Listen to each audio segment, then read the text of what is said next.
আমি বাড়ির বড় বউ হয়েও ছোট বউয়ের পায়ে ধরে বোন বলে কান্না করে বলছিলাম যে আমাকে আর মারিস না বোন, প্রয়োজনে আমাকে বাড়ি থেকে বের করে দেন, তবুও এই অন্যায়টা আমার সাথে কইরেন না। আমার ননদ বলল আমার ভাই রাতে তোর কাছে যাবে, এটা তুই বললেই আমরা বিশ্বাস করে নিব। যাক, ভাইকেই জিজ্ঞেস করে নেই। তখন তাকে সবার সামনে জিজ্ঞেস করা হয় যে সন্তানটা কি আসলেই তোর নাকি সত্যি করে বল। তখন সে সকলের সামনে নতুন বউয়ের ভয়ে বলল যে আমি তো ওর সাথে একদিনও থাকি নাই, আর এসবের চিন্তা ভাবনাও করি নাই, দেখেন গিয়ে কোথায় থেকে নিয়ে আসছে।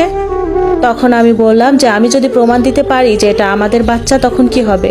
এটা কেন বললাম, তাই ওর দ্বিতীয় স্ত্রী আমায় এক থাপ্পড়ে সোফার উপর ফেলে দেয়, সাথে সাথে ঠোঁটটা কেটে যায় আমার। এটাও বলে যে আজকে আমার সাথে হসপিটালে গিয়ে আবর্ষণ করে নিবি, না হয় তোর কপালের দুঃখের কোনো সীমা থাকবে না। কিন্তু আমার শাশুড়ি মনে হয় ওনার ছেলের চোখ মুখ দেখে কিছুটা আন্দাজ করতে পেরেছে, তাই বলল যে ঠিক আছে, এই পাপি মেয়েটার কথা চিন্তা করে আমি আর কিছু করলাম না, তবে এই বান্দির বাচ্চাটা ওর ছেলে মেয়েকে পেটে নিয়েই আমার বাড়ির সমস্ত কাজ করবে, এটাই হবে ওর শাস্তি। এই কথাটা শুনে আমি একটু ভরসা পেলাম আর বললাম যে মা আমি রাজি, তবুও আমার নিষ্পাপ বাচ্চাটাকে কিছু কইরেন না।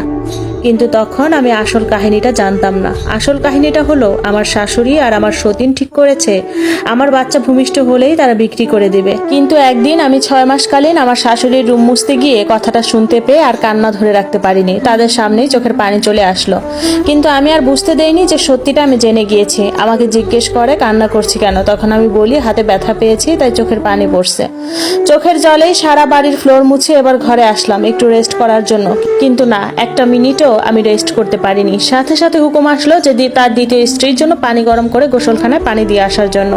সকাল থেকে সন্ধ্যা পর্যন্ত কাজ করতাম চাকরানির মতো, খেটেও বান্দির বাচ্চা বলেই সম্বোধন পেতাম। একদিন রাতে আমার স্বামী আমায় ডাক দিয়ে বলে কাল দিনে এই কাপড়গুলি ধুয়ে রেডি করে রাখবি।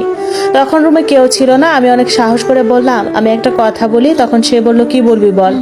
আমি বললাম দেখেন, সকলের সামনে অস্বীকার করলেও আপনি তো সত্যিটা জানেন যে আসলে সন্তানটা যে আমাদের, কিছুটা হলেও আপনার অধিকার আছে। আপনার দ্বিতীয় স্ত্রী আর মা ঘরে বলল যে আমার সন্তানটা ভূমিষ্ঠ হলেই বেঁচে দিবে, যতই কঠিন হোক। সে আমার মুখে কথাটা শুনে তার চোখেও পানি এসে গেল।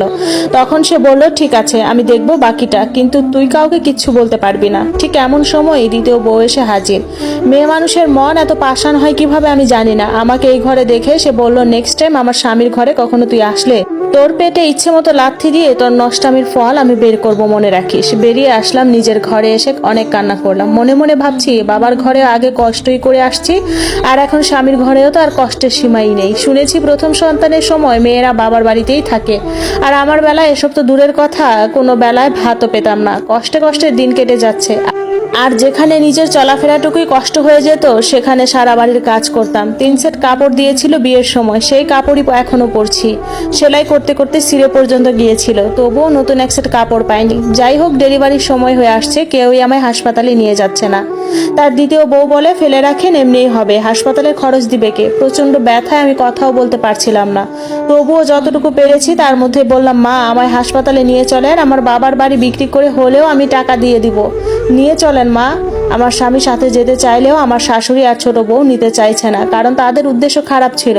কিন্তু আমার স্বামীর উপর আল্লাহর রহমত ছিল, সেদিন অনেক জোর করে আমার সাথে গিয়েছিল। আল্লাহর রহমতে আমার ঘরে এক কন্যা সন্তান আসলো। আমার স্বামী কেন হাসপাতালের খরচা দিল সেটা নিয়েও বাড়িতে তুফান করে দিচ্ছে তার ছোট বউ।